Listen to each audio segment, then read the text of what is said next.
Hey everyone, Reese here, and today I'm going to talk a little bit about microphones because I've bought yet another brand new thing.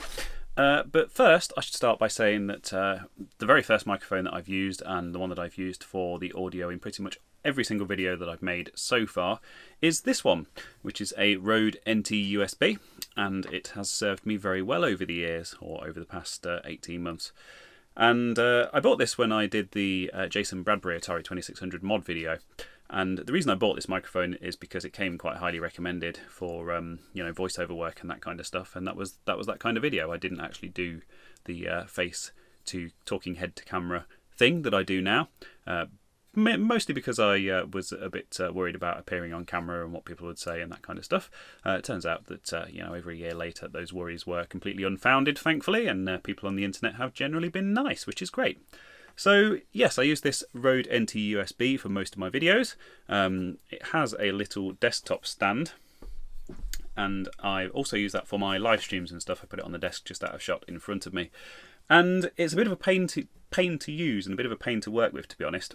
Because it's USB, I have to plug it into a laptop, I have to record the audio track separately in Audacity, and then I have to sync it all up afterwards and make sure that it stays in sync when I'm editing and stuff, because obviously as you go through and kind of chop up the audio and video tracks, things can go out of sync. Not complaining a lot. Oh, the other thing is that the way I set this up is on a mic stand that I still have from my old band days, so I'll put it up. It's over there, tucked away in the corner at the minute. I won't bother getting it out, but it's this huge great mic stand thing, and I basically have to try and position it so it's literally just out of shot kind of thing, no matter where I put the camera or whatever. And it takes up a huge amount of room, and it's got a big trailing USB cable that comes out of it, and you've got the stand, and it has to be plugged into a laptop at all times. I'm not complaining too much about it. It has served me very well. The audio quality has been very good, and it's just a little bit inconvenient, and it's one more thing to have to worry about when I'm recording. And I bought the Rode Vlogger kit, which I've mentioned in quite a few videos. I'm not sponsored by them, I promise. And that's what I'm using to record this video right now with the VideoMicro microphone. And I actually put together a bit of a ramble a few months back when I first got that kit. I'm actually using the tripod and the light and the phone clamp thing from that kit as we speak, so very useful. And I put together a comparison video comparing the VideoMicro and that microphone at the time, and there really wasn't that much in it, to be honest, audio quality wise. But I'm still using this because I don't entirely trust the VideoMicro, and it's not quite as good. So this week I had an opportunity to get my hands on one of these at a very reasonable price. This is the VideoMic Pro, which is kind of the higher end version of the VideoMicro, of course. So I thought I would give this one a try. So this is actually an active microphone, so it takes a 9-volt battery, I believe. I hope it takes a 9-volt battery, because that's what I've got to hand, and that's what I bought specifically to use with this. Probably shouldn't have ripped the box just in case it doesn't work and I have to send it back, but I'm sure it's fine. So if we take it out of the box, this is the disadvantage of having my phone on a smaller tripod on the desk rather than having it on the bigger tripod on the floor, because every time I knock the desk it knocks the camera and the mic and everything, but whatever. It's only a ramble video. So here it is, the Rode VideoMic Pro. And it's not as big as I was expecting, actually. In fact, size-wise, it's not all that bigger than the VideoMicro with the dead cat fluffy thing on it. So yes, how do we change the battery on this?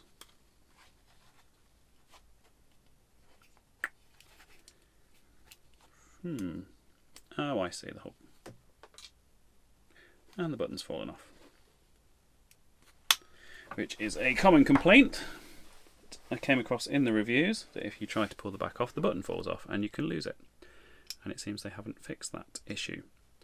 So that's a fantastic start for an expensive piece of kit. But I suppose that the important thing is the audio quality. So what I will do is I'll get this set up and plugged in to my phone, and we can listen to the difference in audio quality. And of course, I'll put the battery in it as well. So I'll see you in a second. And as promised, it has been a second and I'm back. But actually, in real life, I've been on a bit of a journey over the past 15-20 minutes just trying to get this thing working properly. And the reason for that is because I will use the cable from my VideoMicro just to demonstrate.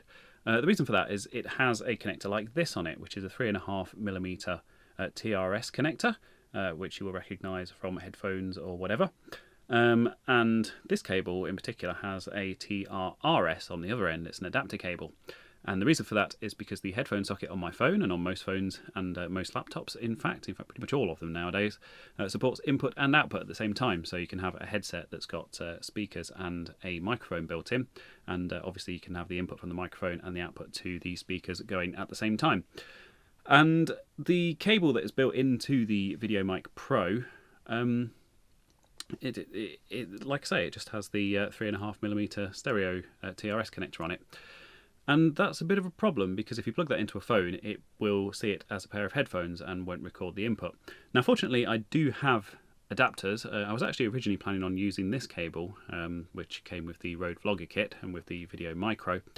But as it happens, the cable on the VideoMic Pro is actually built into it, so you can't just unplug it and plug one of those in, which is a bit of an oversight.